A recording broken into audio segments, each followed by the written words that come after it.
Vamos derecho para Chicago, para los Estados Unidos, para iniciar una nueva sección de ¿Es esto la fábrica? Esta sección en donde lo que hacemos es repensar, redefinir, reanalizar todo lo que tiene que ver con la industria de la música, una actividad que hace un par de años nada más precisaba de barcos, de containers para distribuir de un lado al otro del planeta Tierra todo lo referido a un disco, a un vinilo, lo que sea.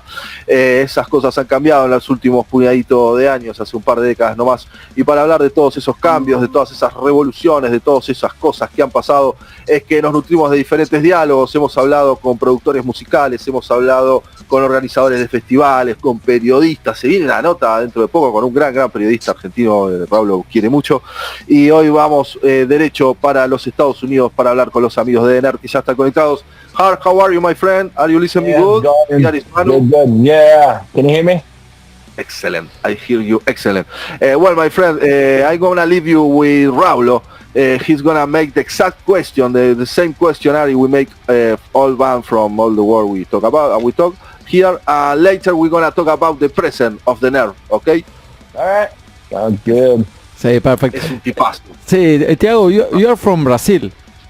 Correct. Yeah. I won't try my Spanish, but hablo un poco. Está perfecto. We are going to make the interview in English, it's okay, and I'm going to make a little translation for the Spanish listeners. So we are live. Please tell us your full name, where are you from, and how old are you?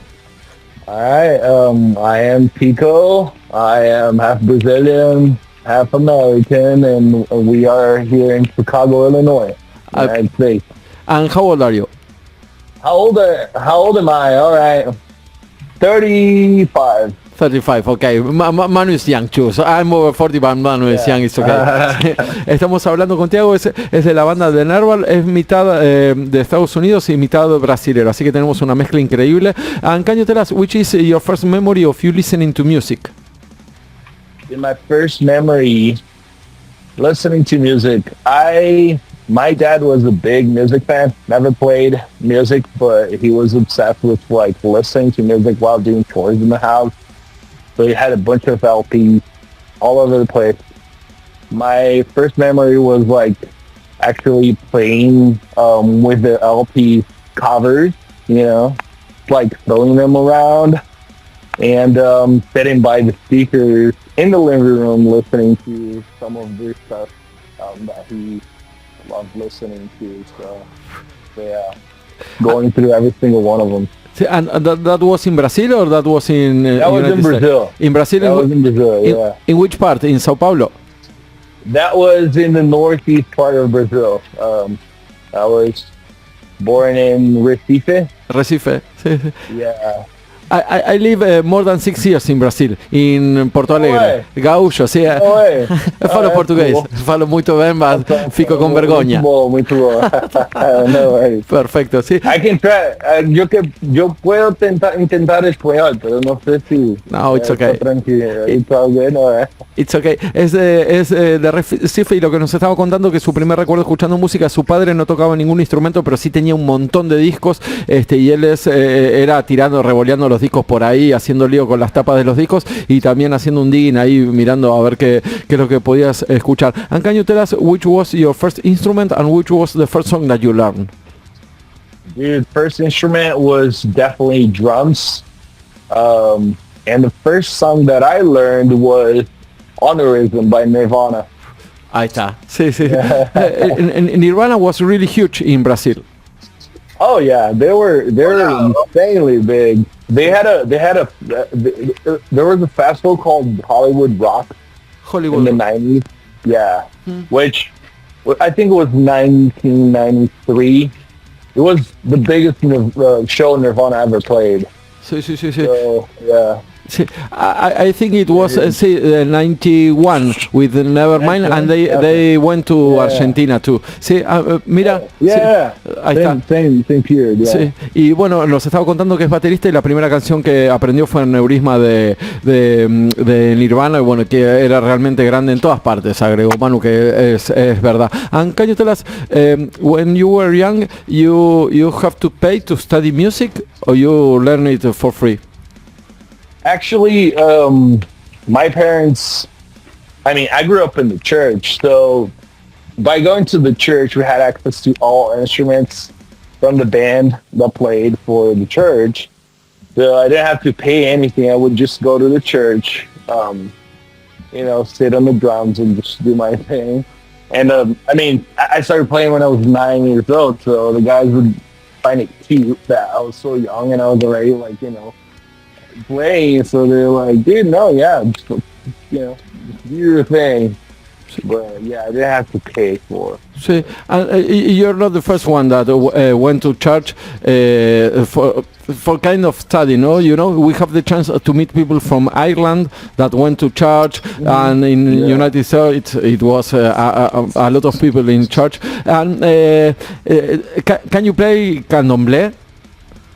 Candomblé, no, I can't.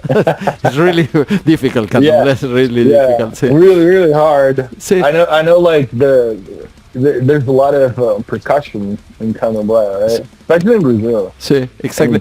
And can you tell us one thing? This is a kind of personal. Sepultura is really big in Argentina. And how do you feel about Sepultura? Because people in Brazil, they say that Sepultura is for the international, way. And how do you feel about Sepultura living in Brazil and living in United States? How do you feel about that?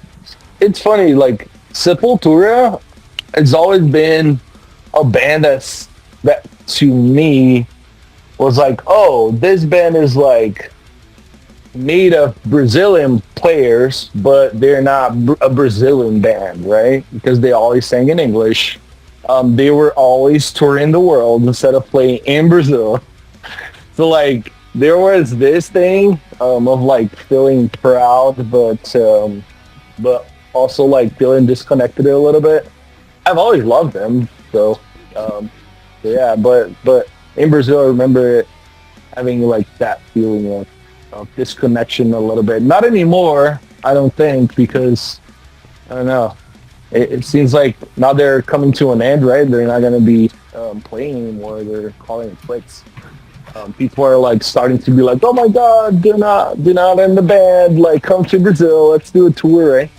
But, that was my feeling. Sí, but it's perfect what you're saying. Manu, ahí está lo que yo te comentaba, que los brasileros lo toman como una cosa. I'm going to explain a little of for the Spanish listeners, estamos hablando con Tiago, tiene 31 años, y lo que nos estaba diciendo que su primer instrumento fue la batería, y me dijo que él aprendió a tocar en la iglesia, era parte de la iglesia. La iglesia tiene una presencia muy fuerte. Él es de Recife, del noreste de Brasil, también, y está viviendo en Estados Unidos, en Chicago, y lo que yo le pregunté por el candomblé, que también es un ritmo africano, dice que es un descontrol de percusiones increíble, y lo que nos estaba diciendo que era más una pregunta personal, y aparte para que entienda la gente que no vivió en Brasil, y fue excelente la respuesta que dio, que para los brasileros Sepultura es una banda de brasileros pero internacional, o sea, como fue... ¿Cómo? Con Angra les pasa lo mismo. No sé. Sí. Ahí está. Muy similar. Ahí está. Very, very similar, yeah. Ahí está, ahí se entendió todo perfecto, sí.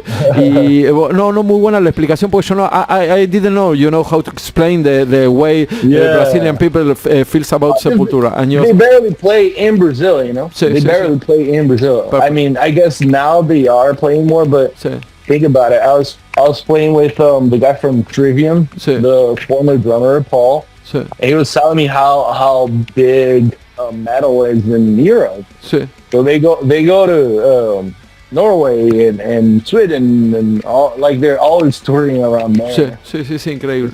In Brazil, so. Espectacular la explicación que dio, creo que se entendió perfecto. Manu, ¿alguna pregunta?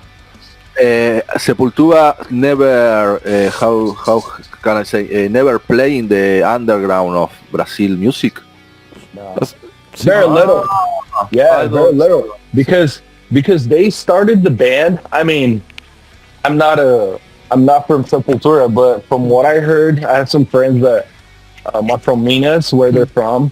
The story is that when they put the band together, they're like, we're gonna be an international band.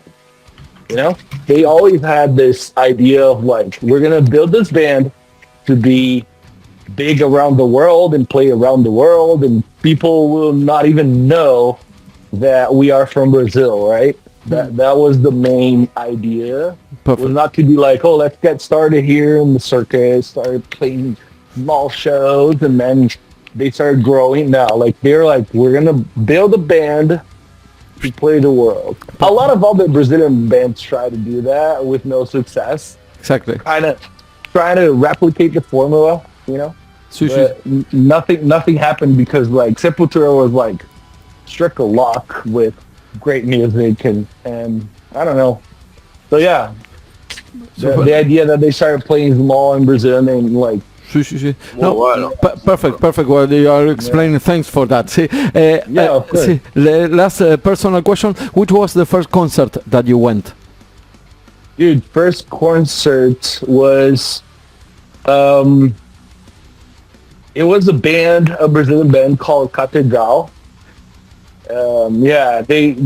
They're a gospel band. Okay.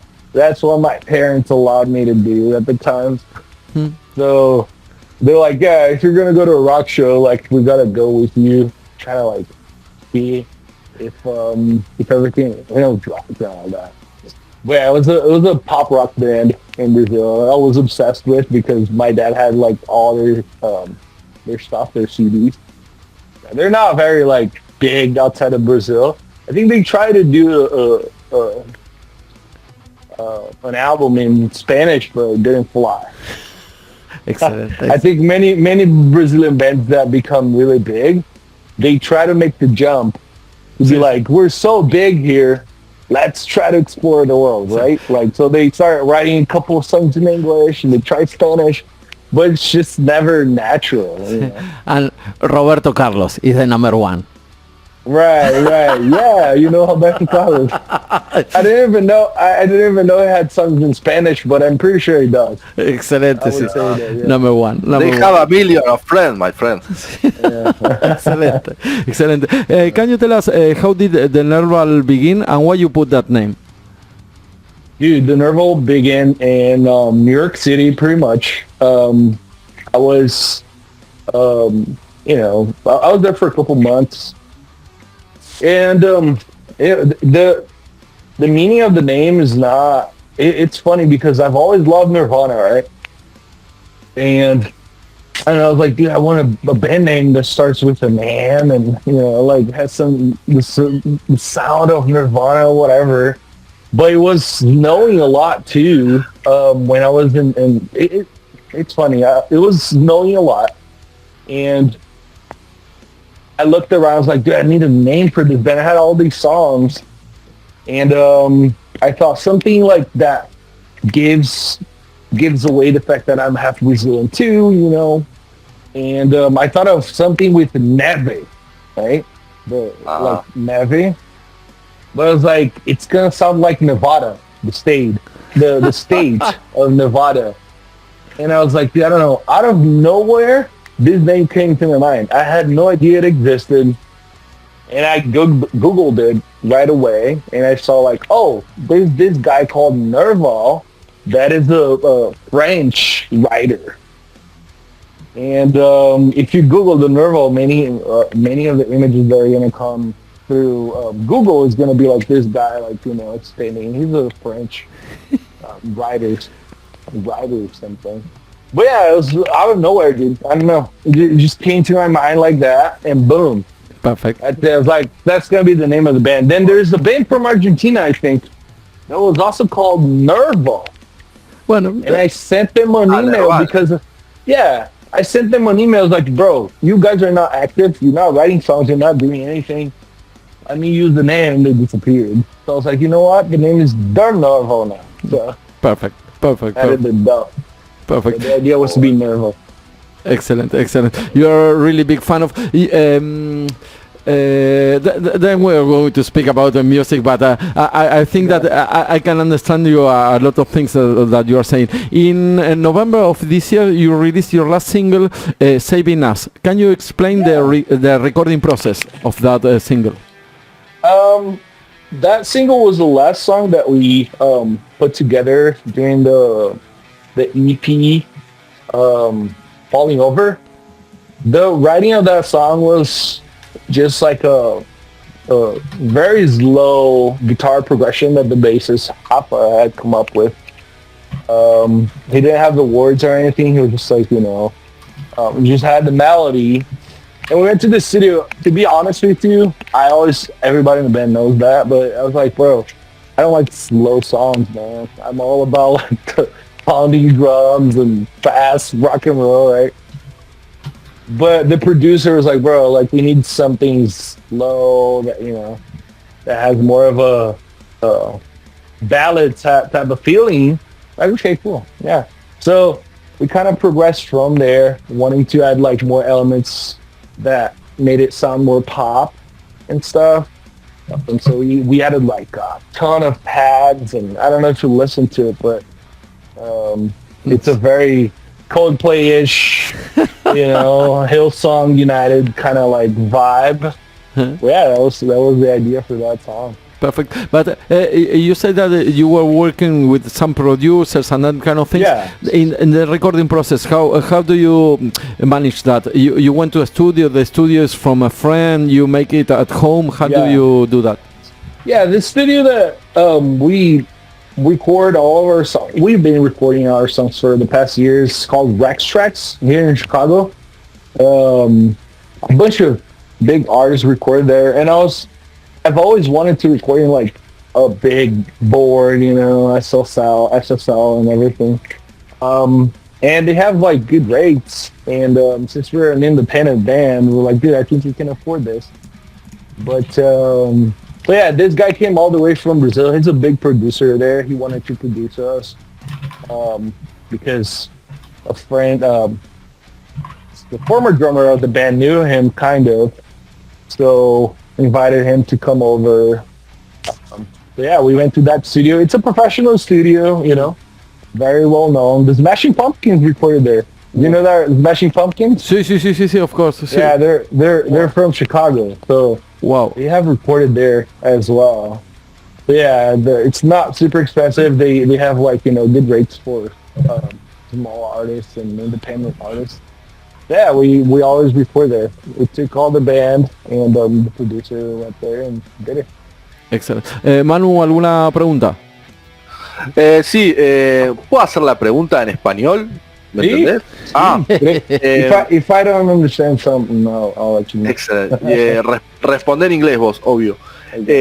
Recién nombrabas que de los Smashing Pumpkins son de Chicago, y acá a mí me decís Chicago y me viene el blues, ¿viste? Sweet Hop Chicago, ¿viste? Yeah. ¿Está vivo el blues en Chicago o está totalmente muerto?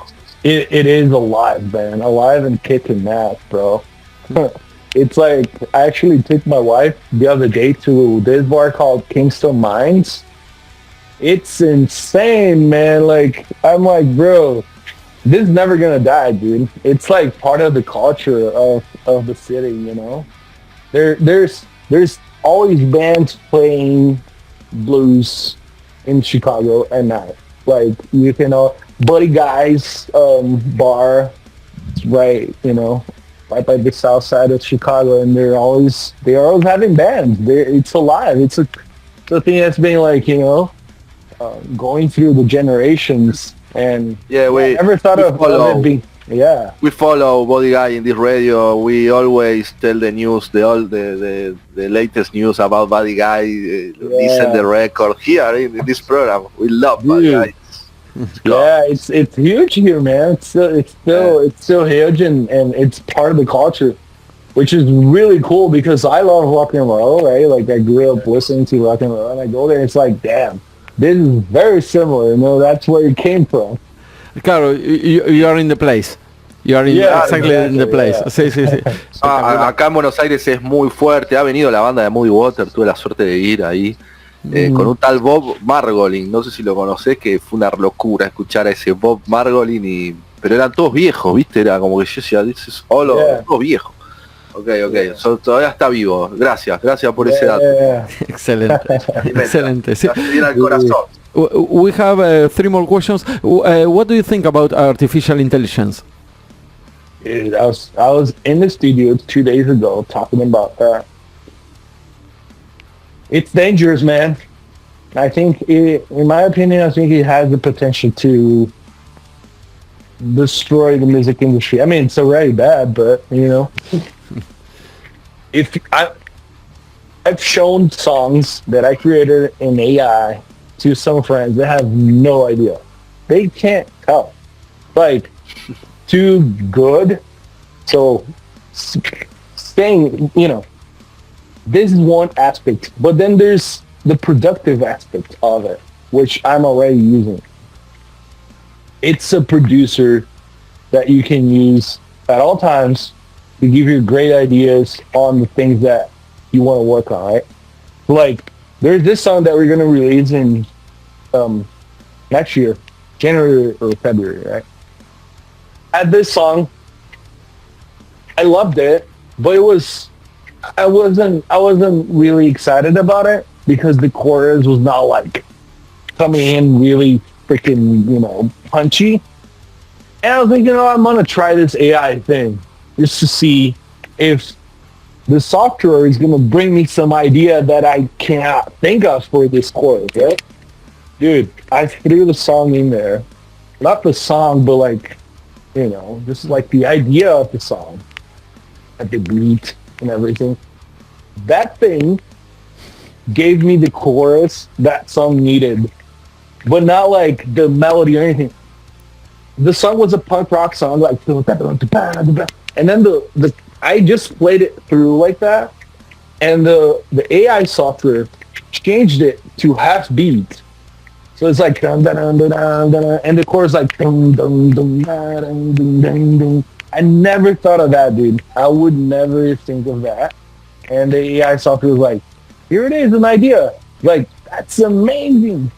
I want to use that, I think in that sense can be really helpful. And I don't think people are going to be using it that way. They're just going to throw the ideas and want a full song to make money off of. Mm-hmm. But as a producer, giving you ideas and ideas and hints here and there, and maybe a lot of the things that it produces is trash, nonsense. There's a lot of trash. It's a lot of trash. But ayuda contra el suicidio. Yeah, imagine. It's not good, but I feel like it can make your work flow faster. Okay. ¿Y vos te acordás cuál fue el prompt que vos le pediste para, o sea, vos le mandaste el audio y algo le tuviste que haber listo? I sent the audio, and then I chose an option called cover. They have on Suno they have an option called cover song. So it gets the idea that you gave it, right? I give the idea to the thing, say cover. It generates 3 different versions of the idea. One is lower, another one is has like a different chorus, and the bridge has a different melody maybe, and then it can give you, dude, this song had some lyrics that I wanted to change, and I could not come up with a good replacement for that word. And the thing goes there is like on the wall. I'm like, that's the word I was looking for, Whoa. So like it helped. But if you don't have a good song to start with, it's not it's not very helpful. But it can help. Excellent. I think. So there are 2 sides of the technology. Right? I have to say one thing. You're the first person that I completely agree with you. It's a tool. And I don't mind. So, but you're the first one, and people from England, from all Europe, from United States, they are saying that it's coming, that the revenge from people, it's like people it's going to do something about that, because it's not for us. You're the first one, and it's not popular. Every young people in Europe that say, how do you feel about artificial intelligence? No, we hate that, we are going to destroy them. But I think it's a tool, and you can use it. Yeah. But you have to. It's the thing that you say. If you have a good song and you think that it's a good song, stay with that. Don't mess around with AI and that kind of things. I completely agree with you. Perfect. But they're just, if you're a songwriter, you know that there's some blocks, man. You're blocked by like an idea. You think the song's great. Excellent. I'm like, you know what? I'm gonna see if this thing even like can be helpful. Perfect. And it was. You know. I don't wanna use the whole song. It's like, I think specifically Sooner, in my opinion, is like a producer that you can consult. A producer is not going to tell you what to do. They may say like, dude, I think this chorus needs a harmony here, or this drum should play this way instead of this way, right?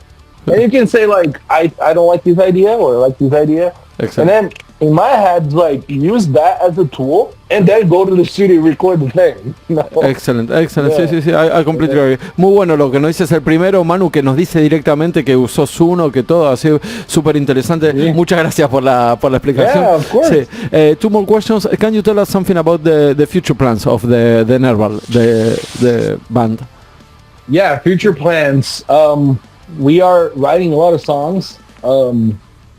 Actually, I want to play a couple shows more here in Chicago. Maybe do some touring around the Midwest. Yeah, dude, keep writing songs. I feel like music. I'm always gonna write stuff, you know, no matter what happens.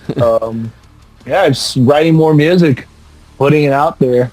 And I have a question for you guys. How did you guys find out about the band? No, well, that is the secret. The producer. No.